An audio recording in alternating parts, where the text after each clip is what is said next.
Good morning, everyone. My name is Prapti and you're watching me Easy English. So guys, आज मैं आप लोगों के साथ लेके आई हूँ word often confused and misused. आज मैं वर्ड्स मीनिंग लेके आई हूँ जिसमें कि लोग कंफ्यूज रहते हैं सेम प्रोनाउंसिएशंस की वजह से। उनकी हिंदी बताऊंगी और प्लस इंग्लिश में मीनिंग बताऊंगी, दोनों चीज़। ओके गाइस, तो चलिए आइए स्टार्ट करते हैं आज का session. The first one is accept. So guys, पहले मैं वर्ड्स बोलूँगी, फिर उसका हिंदी में अर्थ बताऊँगी एंड देन उसका मीनिंग इन इंग्लिश में मीनिंग बताऊँगी। तो एक स्टार्ट करते हैं। ACCEPT एक्सेप्ट मतलब क्या होता है? स्वीकार करना। To receive a thing. And second accept का मतलब EXCEPT। इस एक्सेप्ट का मतलब होता है के अलावा, लिविंग अपार्ट आर एक्सक्लूडिंग। देखिए, दोनों की प्रोनाउंसिएशन सेम है मगर मीनिंग क्या है? डिफरेंट है। And the next one is expect और सस्पेक्ट। एक्सपेक्ट का मतलब होता है उम्मीद करना। इंग्लिश में क्या बोलेंगे? To hope. सस्पेक्ट इसका मतलब होता है आशंका करना। इंग्लिश में हम बोलेंगे टू अप्रीहेंड। एडॉप्ट, अडेप्ट और एडाप्ट। तो एडॉप्ट का मीनिंग होता है अपनाना या गोद लेना। इंग्लिश में बोलेंगे टू एक्सेप्ट। एक और मीनिंग होती है to take another person's child legally, जिसे हम बच्चा गोद लेते हैं ना, वो। Adapt, ADEPT। इस अडेप्ट का मतलब होता है निपुण। इंग्लिश में बोलेंगे प्रोफिशिएंट। फिर है नेक्स्ट अडेप्ट, ADAPT। इस अडेप्ट का मतलब होता है ढालना। टू चेंज अकॉर्डिंगली, सिचुएशन के अकॉर्डिंग ढालना। And the next is allude and elude. Allude का मतलब होता है उल्लेख करना, refer to. And next elude, इसका मतलब होता है बचना। इंग्लिश में बोलेंगे to escape. And next alternate, एक छोड़कर एक। इंग्लिश में बोलेंगे one after another. And second alternative मतलब विकल्प। इंग्लिश में बोलेंगे अवेलेबल इंस्टीड या substitute. And next is oral, AURAL। इस ओरल का मतलब होता है कान से संबंधित। इंग्लिश में बोलेंगे of year.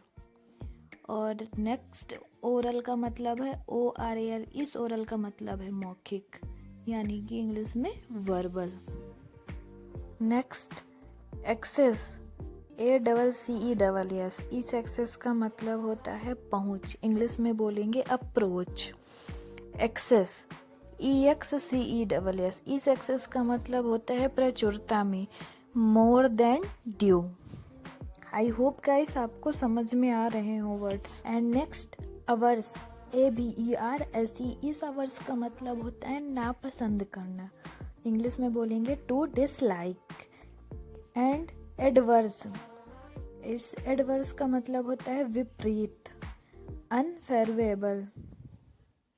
And the next is advice. देखिए गाइस, दोनों का प्रोनाउंसिएशन सेम है मगर मीनिंग क्या है? अलग है। देखिए, ऊपर वाला एडवाइस ADVICE, इस एडवाइस का मतलब होता है सलाह, एन ओपिनियन। और नेक्स्ट क्या है? ADVISE।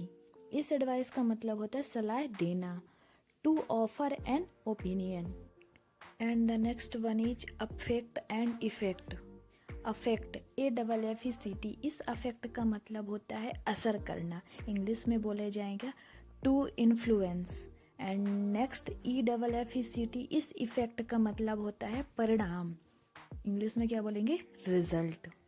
देखिए गाइस, दोनों का प्रोनाउंसिएशन समथिंग सेम है, लेकिन अगर जब हम अर्थ बताते हैं तो उसमें कंफ्यूज हो जाते हैं। And the next opposite. Guys, इसमें लोग बहुत ही कंफ्यूज होते हैं। अगर APPOSIT इस अपोजिट को देखते हैं तो सोचते हैं कि सामने ये विपरीत लोग बोल देते हैं, बट ऐसा नहीं है।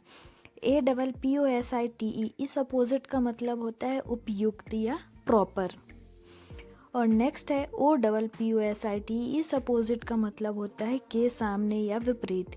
इंग्लिश में बोलेंगे इन फ्रंट ऑफ या contrary. And next amend, AMEND, इस अमेंड का मतलब होता है संशोधन करना, इंग्लिश में बोलेंगे to improve. And next EMEND, इस इमेंड का मतलब होता है अशुद्धियाँ निकाल देना, इंग्लिश में बोला जाएगा to remove the mistake. And next amoral, AMORAL, इस अमोरल का मतलब होता है नीतिहीन, इंग्लिश में बोलेंगे having no moral sense. And next immoral, IMMORAL, इस इमोरल का मतलब होता है अनैतिक, not confirming to moral standards. And next is antics, ANTICS, antics, इस एंटिक्स का मतलब होता है हंसने के लिए की गई हरकत, यानी इंग्लिश में बोलेंगे ट्रिक्स। और नेक्स्ट है क्या, एंटिक्यूज, ANTIQUES, इस एंटिक्यूज का मतलब होता है प्राचीन काल की वस्तुएं, इंग्लिश में बोला जाएगा ancient pieces of art. And next apprise, apprise का मतलब होता है मूल्यांकन करना, इंग्लिश में बोलेंगे एक्सेस द क्वालिटी या फिर वैल्यू ऑफ। एंड नेक्स्ट क्या है, APPRISE, इस अप्राइज का मतलब होता है सूचित करना, इंग्लिश में बोलेंगे inform.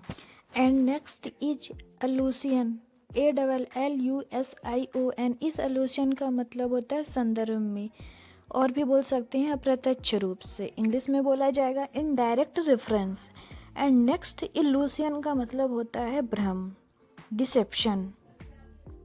And next one is beside, beside का मतलब होता है के बगल में, इंग्लिश में बोलेंगे by the side of. And next क्या है, बिसाइड्स, इस बिसाइड्स का मतलब होता है के अलावा, इंग्लिश में बोला जाएगा apart from. And the next is bridal, BRIDLE, इस ब्राइडल का मतलब होता है लगाम, हेड गियर ऑफ हॉर्स।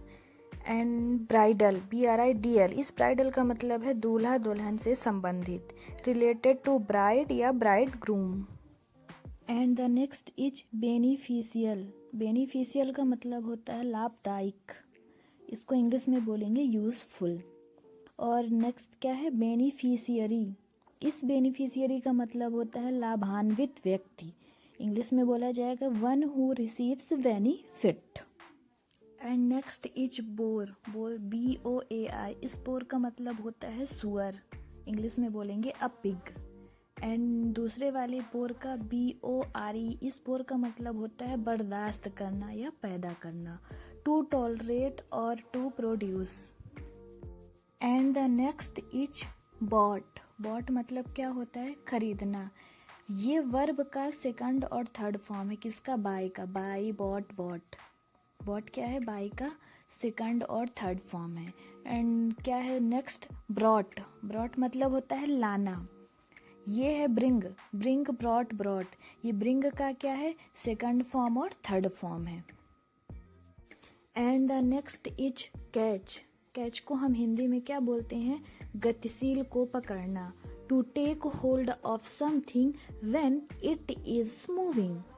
और दूसरा क्या है, होल्ड, होल्ड का क्या है, थामना, इंग्लिश में हम बोलेंगे to take hold of something when it is static. So guys, आज का सेशन हम यहीं पास एंड करते हैं, कल फिर मिलते हैं नेक्स्ट एपिसोड में नए जोश और उमंग के साथ। अगर आपको कोई टॉपिक्स नहीं समझ आ रहे तो प्लीज़ कमेंट्स पे बताइए, मैं उसके ऊपर वीडियो लाऊंगी और आपको समझाऊंगी। एंड अभी तक मेरे साथ बने रहने के लिए आपका बहुत बहुत धन्यवाद। चैनल को लाइक, सब्सक्राइब और कमेंट करिए एंड थैंक्स फॉर वॉचिंग।